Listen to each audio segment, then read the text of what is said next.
Имамды тыңдауға болама деген сұрақтар жиі келіп түсіп жатыр.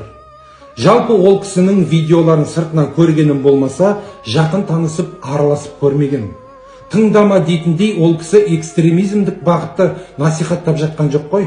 2-3 қателігіне бола видеоға салып табалау бұл дұрыс емес. Мұсылмандыққа да қазақтылыққа да жат. Қателігі бар ма, жекесіне шығып айту керек. Абай атамыз айтады ғой, біріңді қазақ, бірің дос көрмесең істің бәрі бос дейді. Неге біз бір-бірімізді табалауға даяр тұрамыз? Неге біз бір-бірімізді көтермейміз? Біздің дамымайтындығымыз осыда. Бар болса көре алмаймыз, жоқ болса бере алмаймыз. Керісінше ол кісіге Алла разы болсын.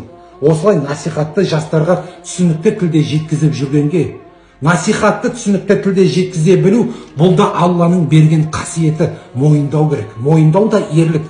Болатын елдің жігіттері бір-бірін батыр дейді, болмайтын елдің жігіттері бір-бірін қатын дейді. Біз неге бір-бірімізді қазағым, бауырым, батырым деп неге көтеріп отырмаймыз? Алла тағала Құран-ы Кәрімде «Иннамал муъминуна ихуатун», расында мүминдер бір-біріне бауыр дейді. Біз бір-бірімізге бауырмыз. Неге біз бір-бірімізді өсектеп, аяққа тартып құлата береміз? Қазақта сөз бар, жақсы жігіттің белгісі арғымақ мініп жау қуар, жаман жігіттің белгісі өсек айтып, ел тергеп дау қуар дейді. Қалыбек сіз туралы айт мәліметтер, не қылайық? Айтады, дұрыс, айта берсін. Әркім ауызы туралы айтады. Айта берсін. Передача бар ғой, айта берсін деп айтады, ол кісілерге дұрыс. Ағау дейді, жаңа жылда не істейміз дейді. Істемейсің, келіп тұр ол.